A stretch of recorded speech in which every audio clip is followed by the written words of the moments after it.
ህግ ጭምር ሊቀርቡ ይገባል። ዘጠኝ ሺህ ሰው በጫንቃው የተሸከመውን ነው የምትሰድበው። እንደሚዝናና ሰው አይደለም።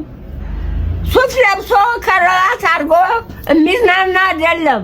በጣም ብዙ ዕቃ ገዝተን መግጠም ብቻ ነው የሚቀር። ሴራሚክ ብቻ ወደ 56 ኮንቴነር ነው። ይገርማችሁ፣ በጣም ብዙ ነው።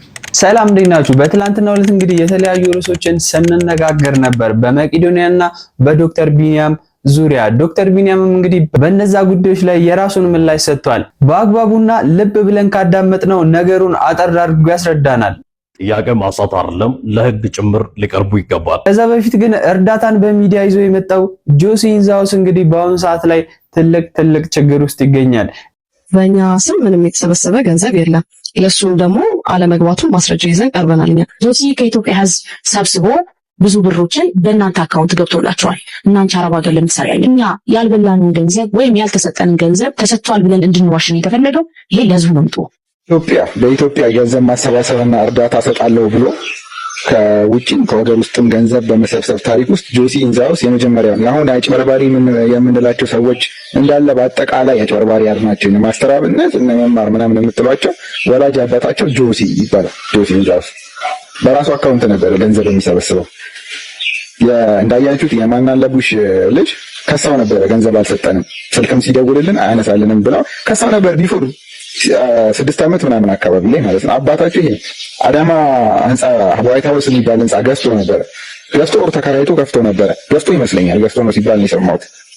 ከየት አመጣ ሲባል እኔ መልቲ ሚሊዮነር ልጅ ነኝ መርካቶ ውስጥ 12 ሱቅ አለኝ ምናምን ብሎ ሰውን ለማሳመን ጥሩ ነበር፣ ሞክሮ ነበር። አሁን ማአት አርቲስቶች በእሱ አካውንት ነበር ሂሳብ ሲሰበስብላቸው የነበረው ገንዘብ ማለት ነው። ማጣራት እንጀምራለን ምን እንዳረገላቸው። የዛን ጊዜም ቢሆን የሀብት ምንጭ ይጣራል እኮ አንድ ኦዲት መደረግ ይቻላል። እነዛ ሰዎች አሁን ምን ላይ ነው ያሉት? ምን ያህል ነገር ረዳቸው? በራሱ አካውንት ነበር ሲሰበስበው የነበረው ገንዘብ በሰዎቹ አይደል? ለማአት አርቲስቶች አንድ ቪዲዮ እየወረደች እናጣራለን። ሰዎቹ ጋር ምን እንሄዳለን ካስፈለገ። ምን ተጠቀሙ እነዚህ ሰዎች? አሁን የዚህን የአባታቸውን ፈለግ የተከተሉ ሌሎች ማአት ሌቦች ተሰማርተዋል። ማአት ሌቦች ማለት ነው። ግን አሁን ምን ለማለት ፈልጌ ነው፣ ጆሲ ኢንዛውስ ወላጅ አባታቸው ነው። የነ ማስተር አብነት የነ መማር ምናምን የምትሏቸው ሰዎች ወላጅ አባታቸው ማን ነው? ጆሲ ኢንዛውስ። የመጀመሪያ ተከሳሽ ማን ነው? ጆሲ ኢንዛውስ። ከሳሹ ማን ነች? ዲቦራ የማናለቡሽ ልጅ። እንደ አዲስ እንቀሳቀስብሃለን ጆሲ። የሀብት ምንጭ ምንድን ነው? እርዳታ አይደለ? በራስ ገንዘብ በራስ አካውንት አልነበር ሲሰበስብ የነበረው? በራስ ገንዘብ የት አደረስከው? ምን ያህል ገንዘብ ከነሱ ላይ ወሰድክ? ምን ያህል ገንዘብ ሰጣቸው? እናጣራለን ጆሲ፣ እንመጣባለን አንተ ነኝ።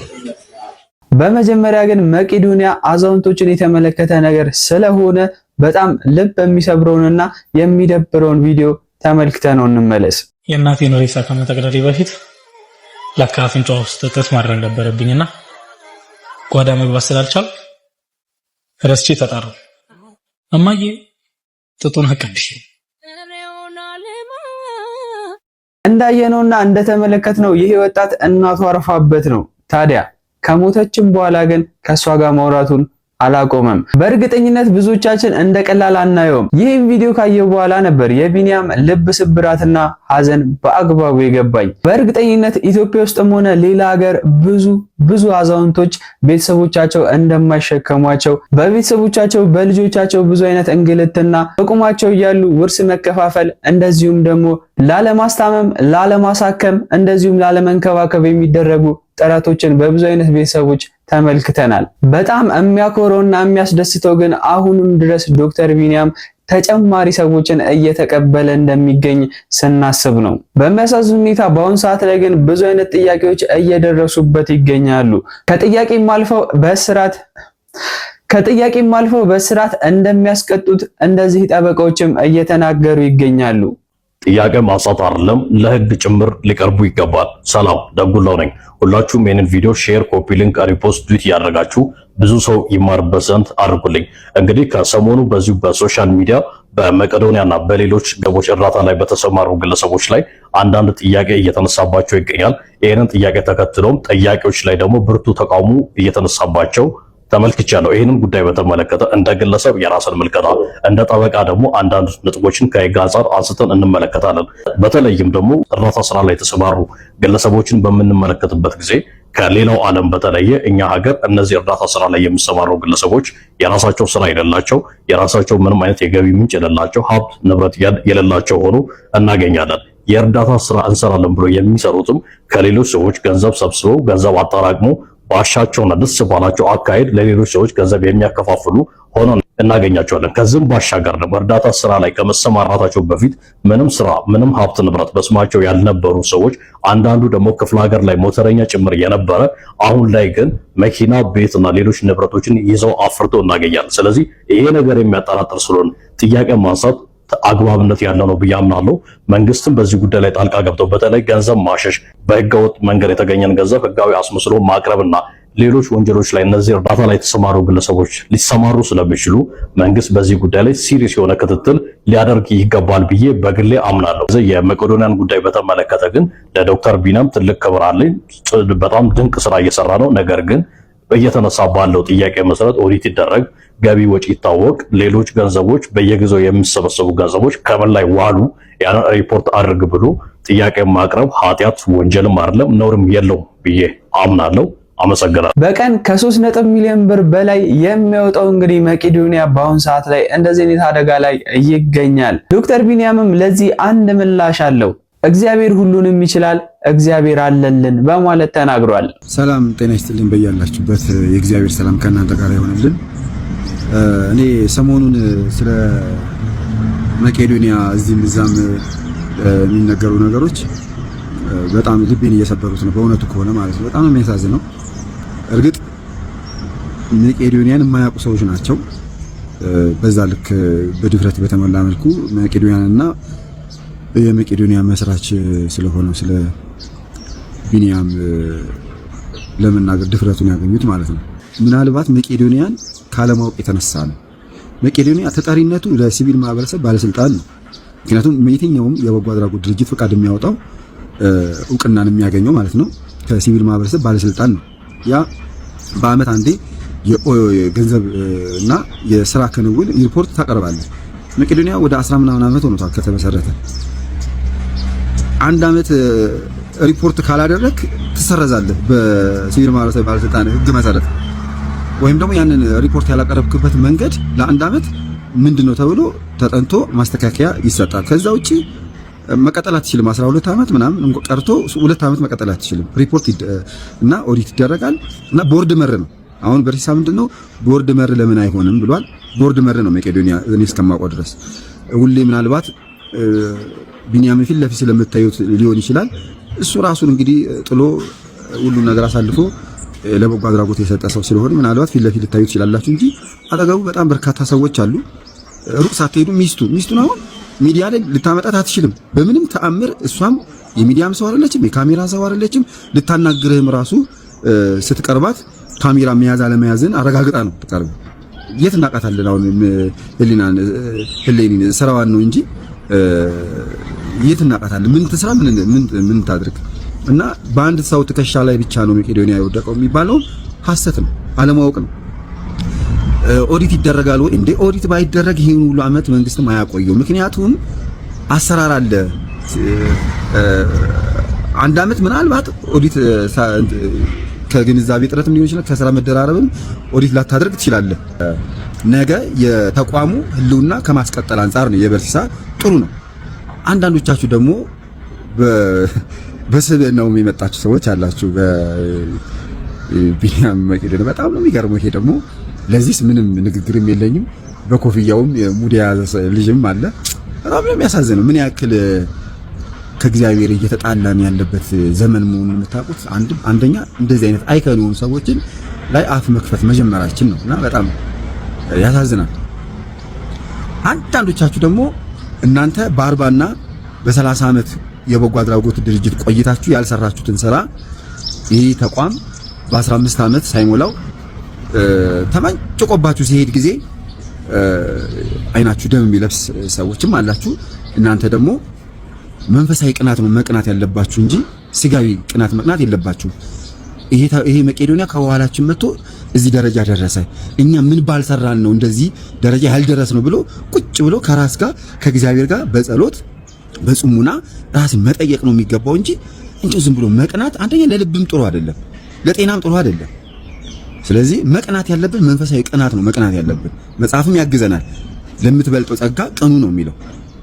ስለዚህ ራስን መመርመር ነው እንጂ የሚያስፈልገው እዚህ ደረጃ ያልደረስንበት ምክንያት ከምን አንጻር ነው ብሎ ራስን መመርመር ነው እንጂ ትክክለኛ ያልሆነ ጥያቄና ትክክለኛ ያልሆነ ድምዳሜ ወይም ውሳኔ መወሰን ራስን ከትዝብት ውስጥ ይከታል። ከተጠየቁት ጥያቄዎች ውስጥ ብዙዎቹን እንግዲህ እንደዚህ በአግባቡ መልሷል።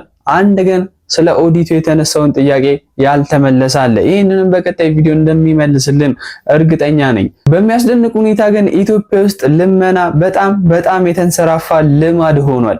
ከሁሉም የሚደንቀውና የሚያስገርመው ግን የገቢው ትልቅነት ነው። በቀን ገቢ በነፍስ ወከፍ እስከ 800 ብር 1000 ብር እንደሚሰሩ እንግዲህ እየተናገሩ ይገኛሉ። አንዲት ወጣትም እንደዚህ ሶሻል ሚዲያን በመጠቀም የቀን ገቢዋን አሳይታናለች። ልመና ለመሄድ እንዘጋጀ ለማይን ቭሎግ ፓርት 2። ለማንኛውም ዛሬ ከባለቤቴ ጋር ያጨቃጨቀንን ጉዳይ ነግራችኋለሁ እየለበስኩ። ምን መሰላችሁ? እሱ የሀብታም ልጅ ስለሆነ እዚህ ጋር ቭሎግ ስፈልጊ ቤተሰቦቼ ሊያዩት ይችላሉ። ካዩት ደግሞ ጥሩ አይመጣም፣ ከቤተሰቦቼ ጋር ታጣይኛለሽ፣ ታቆራረጭኛለሽ ምናምን እያለ ነበርና እኔ ደግሞ ስራችን እስከሆነ ድረስ ልናፍርበት አይገባም። እየሰራ ነው ያለነው ስራ ነው። ይሄ መተዳደሪያችን ነው። በቃ በጣም እየተቆጣ ነበር። ለማንኛውም እስኪ እናንተ ንገሩኝ፣ ይሄን ቭሎግ መስራት ልቀጥል ወይስ ላቁም? ለማንኛውም ሀሳባችሁን ኮሜንት ላይ አስቀምጡልኝ። እዚህ ጋር ተስተካክዬ ማለት ነው እንዴት መለመን እንዳለብኝ ለማመድኩ ነበረ። እዚህ ጋር ባለቤት የሚሳቅ ቋጥሮ ይዘሽ ሂጂ እያለኝ ነበረ። ሆቴል ለመብላት በጣም አስቸጋሪ ነው። ሁሉም ሰው የሚገምታችሁ በልብሳችሁ ስለሆነ ያስቸግራል። ለማንኛውም ሰላም ቆዩልኝ። በጣም ነው የምወዳችሁ። ቅድም የጠየኳችሁን ታዲያ ሀሳባችሁን ንገሩኝ።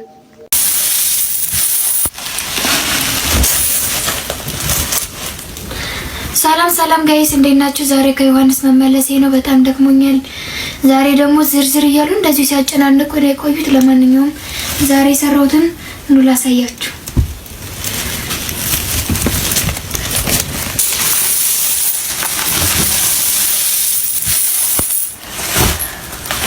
ይቺን ብቻ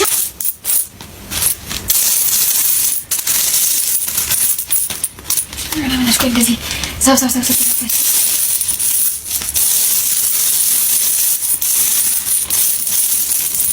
ተለወጡ። እንደ 50 ሳንቲም እንዴት ይሰጣል? 50 ሳንቲም አሁን ምን ይሰራል? የማይገዛ ነገር ለምን ታመጣላችሁ? እኛ ስራ ብለን ወጥተን ይችን ይዞ መግባት አግባብ ነው? አይናችንን አፍጥጠን ካሁን ይሰጡናል እያልን እኮ ተሳቀቀኝ። ምን ማለት ነው? እሺ አሁን ይችን ብር ይዞ መግባት ማለት በቃ የልጆች የትምህርት ቤት ክፍያ አለብን፣ የመኪና ግብር አለ፣ በአመት የቤት ግብር አለ፣ የውሃ አለ፣ የመብራት አለ። በጣም ከባድ ነው ኑሮ። ኧረ ተው ግን ብር ስጡ እንዴ! በሚደንቅ ሁኔታ የሰው ልጅ እንግዲህ የሚሰራ ሰውን አያበረታታም። ብዙ ጊዜ የሚለምን ሰውን ነው እንደዚህ የሚረዳው። ሶሻል ሚዲያ ላይ እንኳን ብንመለከት ከሚለምን ሰውና ከሚሰራ ሰው ቫይራል የሚወጣው የሚለምን ሰው ነው። ይህ ነገር ለምን እንደዚህ ሆነ? ትክክልስ ነው ወይ? የእናንተን ሀሳብ ኮሜንት ሴክሽን ላይ አስቀምጡልኝ። ለዶክተር ቢኒያምና ለመቄዶንያም እንግዲህ እናቶች እንደዚህ ድምጽ እየሆኑት ይገኛሉ። 9,000 ሰው በጫንቃው የተሸከመውን ነው የምትሰድበው። እንደሚዝናና ሰው አይደለም። ሱፍ ለብሶ ከረባት አድርጎ የሚዝናና አይደለም። እያነከሰ በአንድ እግሩ እያነከሰ ሰው ግንባር ሰው ፊት እየገረፈው ለህዝብ ብሎ ነው። ቁጭ በእንኳን ምግብ ሲበላ አላየነውም። እኛን ነው የሚረዳው። መጸዳዳት የማይችሉ አሉ፣ ቁርቶ መጉረስ የማይችሉ አሉ። እነሱን ሁሉ ገላጥቦ ምግብ አጉርሶ ተንከባክቦ ነው የያዘን። ገብረ ሕይወትን እየሰደበ ነው እንዲዘጋ በኛ። ሁላችሁም ታዘቡ፣ ነገ በኔ ነው። ሁላችሁም ታዘቡ። ይሄ ሰው ምን ያጠፋ? የታረዘ በሰበሰበ ነው ይሰደባል? መሰደብ አለበት እንዴ? እሱ የት ሀገር ነው የተፈጠረው? ጠይቁት እስቲ። እሱ መጥቶ ይጎብኝ፣ ይምጣ። ውሸት እንደሆነ ይምጣና መጥቶ ማረጋገጥ ይቻላል እኮ ወሬ ከማውራት። ወሬ ይቅራቅም፣ በወሬ ማውራት ጥሩ ዋጋ የለውም፣ ስነ ምግባር የለውም። እሱ ጭንቅላቱ አይሰራም። ገብሬዎስ የሚሰደብበት ምክንያት የለም። ምን ጥልቅ አድርጎ ነው የሚረዳው? ሰው የሚረዳ የኢትዮጵያ ሕዝብ ነው። እንኳን የውጭዎች እንኳን እየመጡ ይረዳሉ። በተጨማሪ በጣም ከሚያሳዝኑት ዜናዎች መካከል ሰሞኑን እንግዲህ ልዑል የሚባለውን ሕፃን እንግዲህ ያላየና ያልተደሰተ በሱ የለም። የልብ ህመሙን እንግዲህ በደንብ እንደዳነ ተመልክተን ነበር። በአሁን ሰዓት ላይ የጤና እክሎች እየመጡበት እንደሆነ አባትየው እንግዲህ ሲናገር አዳምጠነዋል። ምን አይነት የሚያስጠላ ነገር ነው እየሰማን ያለ ነው። ታስታውሳላችሁ ይህን ልጅ የልብ ህመም የነበረበት አዶናይ ከኢትዮ ኢስታንቡል ሆስፒታል ጋር በመሆን እንዲታከም እንዳደረገው። ነገር ግን አሁን የሚሰማው ነገር አሳዛኝ ነው። የልጁ አባት ልጁ እንዲድን ሳይሆን በልጁ ገንዘብ እየለመነ ነው መኖር የሚፈልገው እየተባለ ነው። በልጁ የመነገር ሱስ ያለበት ሰው ነው። ልጁ በሚገባ አሁንም እየታመመ ያለው በአባቱ ችግር። ይህንን የተናገረው ልጁን በመሱድ አማካኝነት አዶናይ ጋር እንዲገናኝ ያደረገው ቢኒያም የተባለ ሰው ነው። አባቱ ልጁን መንከባከብ ሲገባው ትኩረቱ ገንዘብና ሌላ ነገር ስለሆነ ያን ሳያደርግ ቀርቶ ድጋሚ ልጁ በተጓዳኝ በሽታ ከታመመ በኋላ ወደ ሚዲያ እየወጣ የሕክምና መጓደል በማስመሰል የኢትዮ ኢስታንቡል ሆስፒታል ችግር ለማስመሰል እየሞከረ ነው ይላል። ህመሙን የልብ ሕክምናው ላይ እንደሆነ ለማስመሰል የሚካሄድበት ርቀት እጅግ በጣም ሰዎች እርዳታ ፈልገው መጥተው ካገኙ በኋላ እንዲህ አይነት ችግሮች እየተበራከቱ ነው። ምንድነው እየተፈጠረ ያለው ትላላችሁ? ሐሳባችሁን ኮሜንት ላይ አስቀምጡልኝ። በብልሃት እንኖር። በዛሬና በትላንትናው ዕለት እንግዲህ ሌላ ትልቅ ችግር ላይ ካሉ ሰዎች መካከል አንዱ መንሱር ጀማል ነው። እንደዚህ እንግዲህ በአደባባይ ከከሳሾቹ ጋር እንግዲህ መጋፈጥም ጀምሯል።